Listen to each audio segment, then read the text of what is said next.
was gonna ask you, What? uh, I lost my train of thought. Ay, Good night. What else?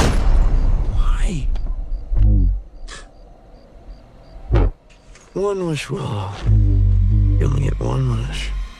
I wish Nikki Freeman loved me more than anyone in the entire world.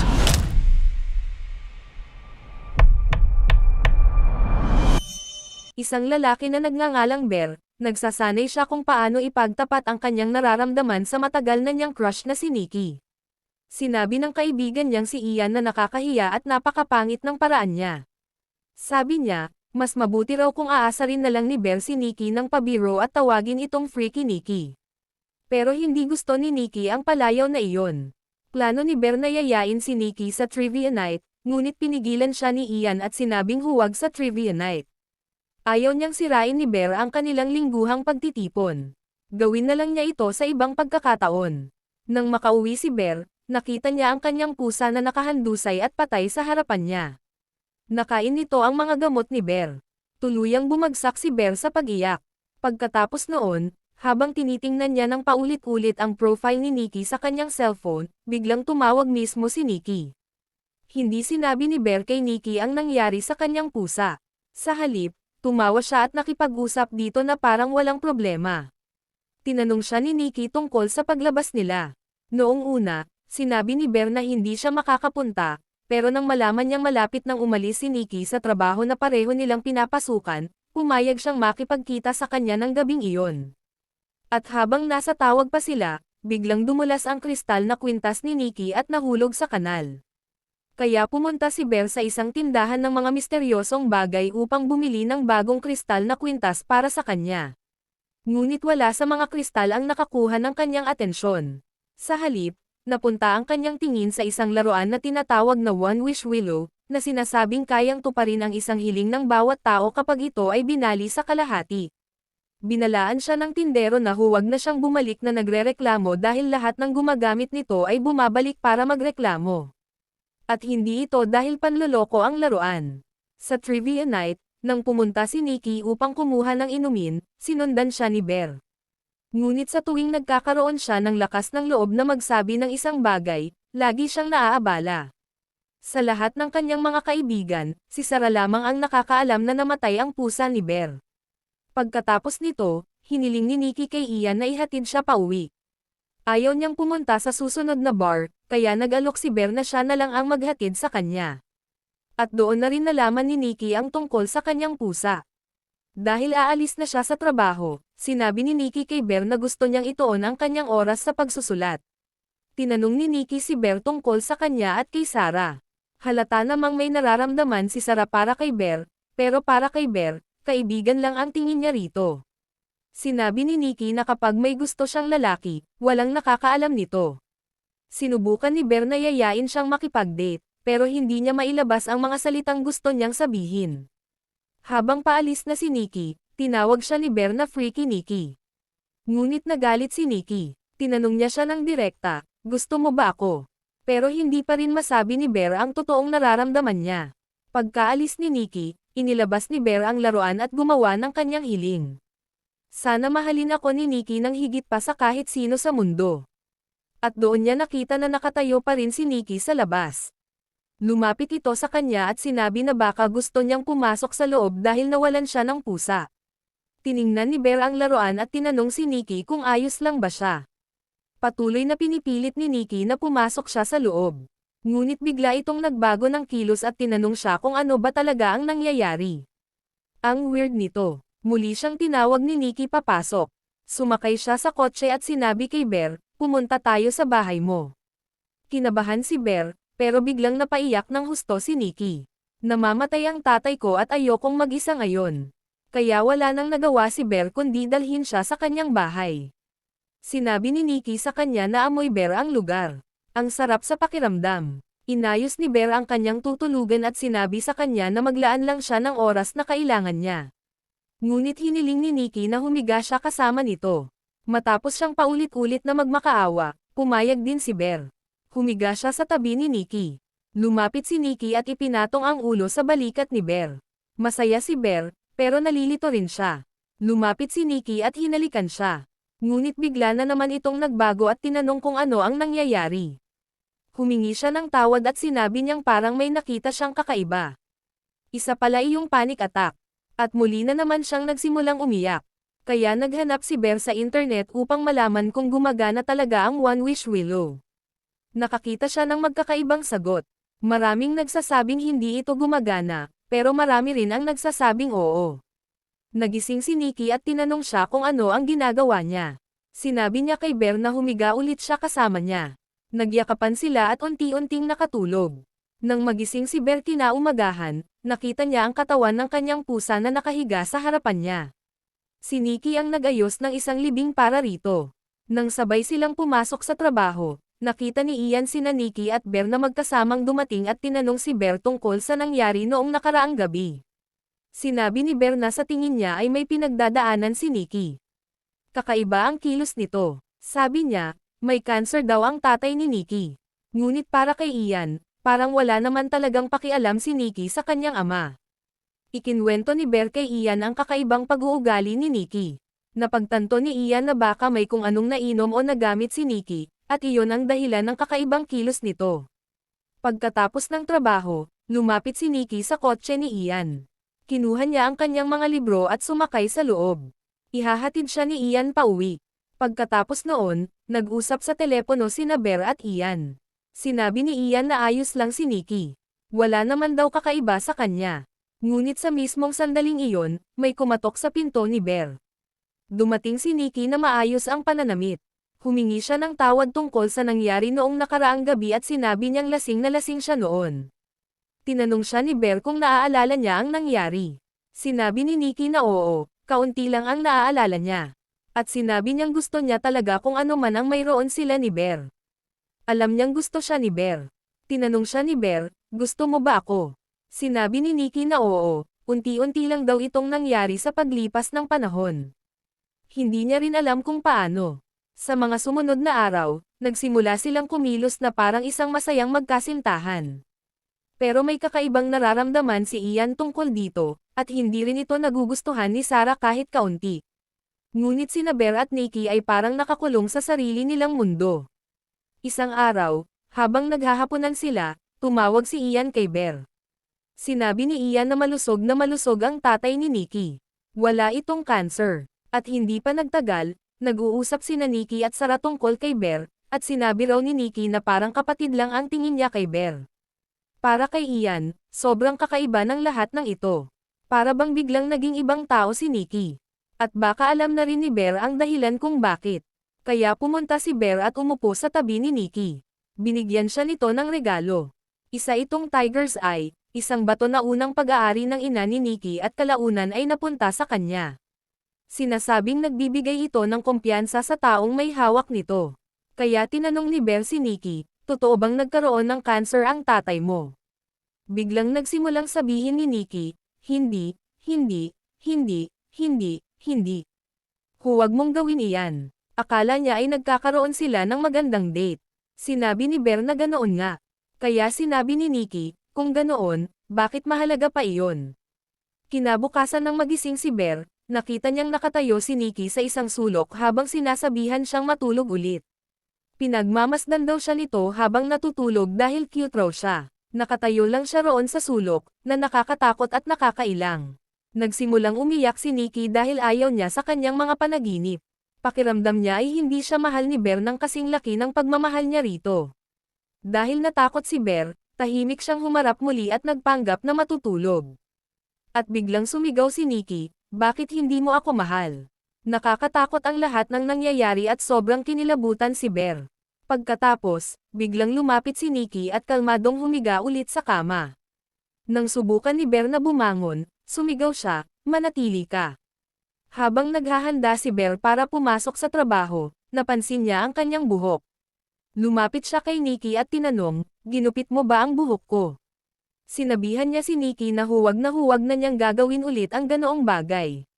Binanggit niya ang nangyari noong nakaraang gabi at sinabi niyang sobrang nakakatakot iyon. Kaya humingi ng tawad si Nikki. Ngumiti siya kay Bear, at nang may gusto pang sabihin si Bear, hinalikan siya ni Nikki. Sinabi ni Bear, mahal kita. Pinangako niya kay Nikki na huwag na itong gagawa ng kakaibang bagay tulad ng pagmamasid sa kanya habang natutulog. Sinabi ni Nikki, sige. Hindi naka-schedule si Nikki na pumasok sa trabaho ngayong araw, kaya mag-isa munang papasok si Bear. Ngunit napansin ni Bear na buong pintuan nila sa harap ay tinapalan ni Nikki ng tape. Pinilit niyang buksan ito at nakalabas din siya. At nandoon lang si Nikki, nakatayo sa likod ng pinto habang nakangiti ng malaki sa kanya. Habang nakangiti pa rin, bigla siyang napaihi sa kanyang kinatatayuan.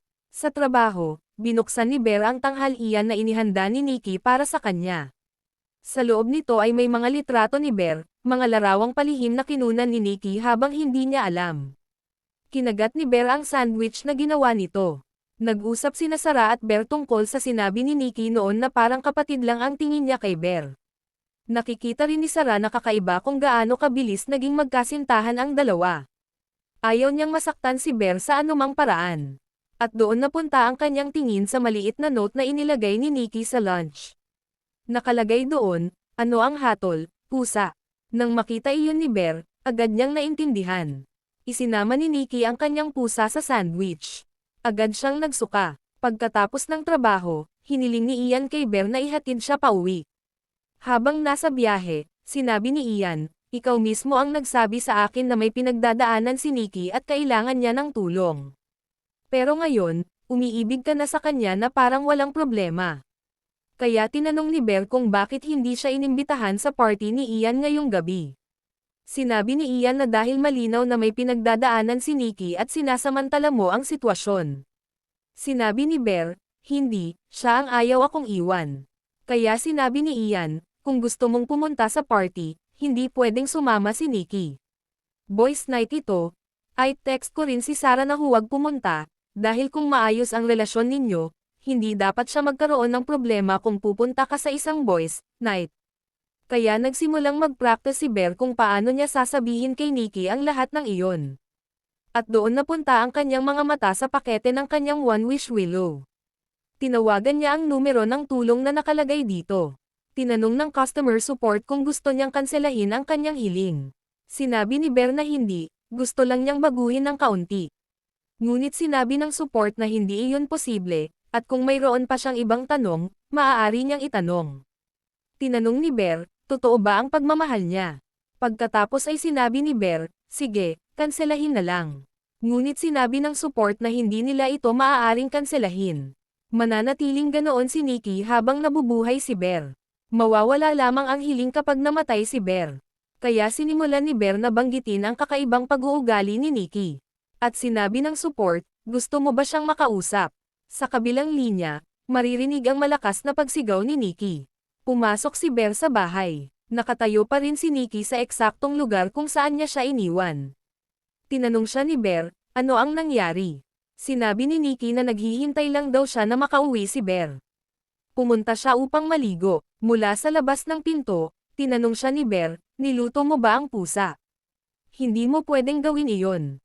Nang banggitin ni Bear ang tungkol sa boys night, sinabi agad ni Nikki na sasama siya. Sinabi ni Bear na para lamang iyon sa mga lalaki. Nagsimulang sumigaw si Nikki dahil sinabi raw ni Sarah na pupunta siya. Nang makita ni Bear na nagagalit si Nikki, sinabi niya, kung pupunta si Sarah, sumama ka na rin. Dumating silang dalawa sa party. Nagsimulang maglaro ng isang laro ang lahat ng tao roon. Nang matawa ng malakas si Nikki sa isang biro, napansin ng lahat na kakaiba ang reaksyon niya. Pagkatapos, nabunot si Bear sa isang dare na halikan ang taong nasa kanyang kaliwa, at si Sarah ang nasa tabi niya. Nang marinig iyon ni Nikki, biglang nagbago ang ekspresyon ng kanyang mukha. Lumapit siya, hinayla si Sarah palayo sa tabi ni Bear at siya mismo ang pumalit sa pwesto nito.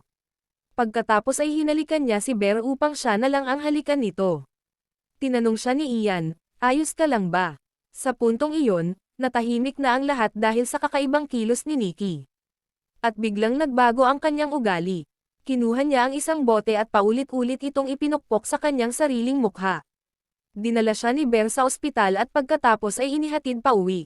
Nang makita ni Nikki na malungkot at balisa si Bear, umupo siya sa tabi niya. Ngunit tumayo si Bear upang pumunta sa banyo. Tinanong siya ni Nikki, maaari ba akong tumayo sa labas? Tinanong siya ni Bear, Bakit mo ginawa iyon? Tinatakot mo ang lahat. Nagalit si Bear at sinabi, hindi ito normal. Nikki, mahal mo ba ako? Mahal mo ba talaga ako? Sinabi ni Nikki, oo, ako ang freaky Nikki mo. Kaya sinabi ni Bear, ito ang lagi kong gusto. Pero kailangan kong gumana ito. Kailangan mong umuwi kahit isang gabi lang. Kailangan nating bigyan ng kaunting espasyo ang isa't isa. Nang marinig iyon ni Nikki, tuluyan siyang napaiyak ng malakas. Sinubukan ni Bear na ipaliwanag sa kanya. Gusto ko lang na maging si Nikki ka. Habang nakikita niya ang paraan ng pagkilos nito, napagtanto niya na hindi totoo ang lahat ng ito. Habang umiiyak, sinabi niya kay Nikki na mahal niya ito. Ngunit biglang nagbago muli si Nikki at nagsimulang kumilos sa paraang nakakatakot kay Bear. Sinabi niya rito na matulog na lang muna. Pupunta si Bear at magpapalipas ng gabi sa bahay ni Ian. Nang marinig iyon ni Nikki, lalo siyang nagalit. Nagsimula siyang bumigkas ng mga salita gamit ang kakaiba at parang pang-aklat na boses. Kung magiging akin lang ang kama ngayong gabi, hihiga ako roon ng mainit hanggang sa unti-unti kong maramdaman ang lamig. Habang pinakikinggan ni Bear ang mahaba at paikot-ikot niyang sinasabi, nakatulog na lang siya sa tabi nito. At doon dumating ang mensahe mula kay Sarah. Kailangan kitang makausap tungkol sa isang bagay. Magkita tayo sa parke. Kaya nang tumayo si Bear mula sa tabi ni Nikki, mahinang bumolong si Nikki habang natutulog, patayin mo ako, please. Tulog siya noon, at iyon ang tunay na Nikki. Nakikiusap siya kay Bear na patayin siya. Tinanong siya ni Bear, ano ba ang masama sa pagsama sa akin? Sinabi ni Nikki, hindi pa kita nakasama kailanman, Bear. Patayin mo na lang ako. Kaya pumunta si Bear kay Sarah. Doon, tinanong din siya ni Sarah tungkol kay Nikki. Sinabi ni Bear na naghihingalo ang tatay ni Nikki. Iyon daw ang dahilan kung bakit siya ganoon. Kaya sinabi ni Sarah, umaasa siya sa'yo. Sinasamantala ka niya. Sinabi ni Bear na hindi ganoon ang sitwasyon. Pagkatapos ay sinabi ni Sarah na nakatanggap siya ng sulat mula sa art school. Gusto niyang buksan iyon kasama si Bear. Ngunit bago iyon, sinabi niya kay Bear ang tungkol kina Nikki at Ian.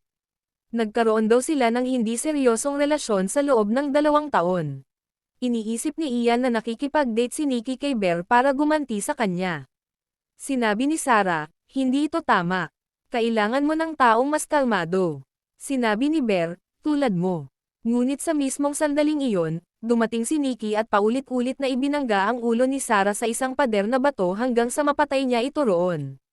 Sinabi niya, pasensya na kailangan mong makita ito, baby, pero parang kasalanan mo rin ito. Pinakalma niya si Bear. Ayos lang. Kasalanan mo ito. Pero maaayos natin ito. Magkasama. Tinanggal ng dalawa ang katawan ni Sarah. Pagkatapos noon, binuksan ni Bear ang sulat ni Sarah. Natanggap pala siya sa art school. Nagsimulang sumigaw at umiyak si Bear. Bumalik siya sa tindahan ng mga mahiwagang bagay upang bumili ng isa pang One Wish Willow. Tinanong niya ang tindero kung nasaan ang mga iyon. Sinabi ng tindero, ano iyon? Pero biro lang pala niya. Ibinigay niya kay Bear ang isang One Wish Willow. Nang makita ng tindero ang kalagayan ni Bear, tinanong niya, ano ang ginawa mo? Sinabi ni Bear, nahuhumaling siya sa akin. Kailangan kong baligtarin ito. Hiniling niya sa tindero na siya na ang gumawa ng hiling para sa kanya. Ngunit nagamit na pala ng tindero ang sarili niyang hiling. Kaya kinuha ni Bear ang One Wish Willow at sinubukang gumawa ng sariling hiling. Hiniling niya na mahalin lang siya ni Nikki bilang kaibigan. Ngunit hindi na mabali ang laruan kahit gaano niya ito pilitin. Dahil nagamit na niya ang kanyang isang hiling. Diretsyong pumunta si Bear kay Ian. Sinabi niya rito ang lahat. Ang buong katotohanan. Ikinwento niya ang tungkol sa kanyang hiling at tungkol sa laruan. Ngunit hindi naniwala si Ian kahit isang salita. Sinabi ni Bear na gamitin niya ang laruan at gumawa ng hiling. Hilingin mong hindi na lang ako kailanman gumawa ng hiling. At pagkatapos, maaari ka nang makasama ni Nikki. Ngunit sa halip, humiling si Ian ng $1,000,000,000. Biglang nagsimulang bumagsak ang pera mula sa langit at napaluhod si Bear sa gulat. Kaya dinala ni Bear ang laruan kay Nikki, umaasang siya ang gagawa ng bagong hiling. Ngunit sumisigaw si Nikki, bakit hindi mo ako mahal? Sinimulan niyang saktan ang sarili habang umiiyak at sumisigaw. Binaril ni Nikki si Ian at namatay ito. Pinakalma ni Bear si Nikki sa pagsasabing mahal niya ito. Sinabi niya, Aayusin ko ito, baby. Pinuri niya ito ng paulit-ulit upang pakalmayan siya. Patuloy namang sinasabi ni Nikki, magiging magkasama tayo magpakailanman. Kaya tumayo si Bear upang pumunta sa banyo. At biglang sinimulan ni Nikki na paulit-ulit na hampasin ang pinto ng banyo sa galit. Naaga na ni Bear ang baril mula kay Nikki. Sinubukan niyang itutok ito sa kanyang sarili, ngunit hindi niya nagawa. Kaya nilunok niya ang lahat ng parehong gamot na naging dahilan ng pagkamatay ng kanyang pusa nang makain nito ang lahat ng tableta. Lumabas siya at hinarap si Nikki. Nagngitian ang dalawa. Gumalaw si Bear upang patayin si Nikki, ngunit bumagsak siya mismo sa harapan nito. Sa halip, nagsimulang umiyak si Nikki. Ano ang ginawa mo? Halos itutok na sana niya ang baril sa kanyang sarili. Ngunit sa sandaling iyon, bumalik ang kanyang tunay na pagkatao. Sa wakas, nawala na ang kapangyarihan ng hiling sa kanya. At dito na nagtatapos ang pelikulang ito, at huwag kalimutang mag-like, comment sa video at mag-subscribe para laging updated sa panibagong upload.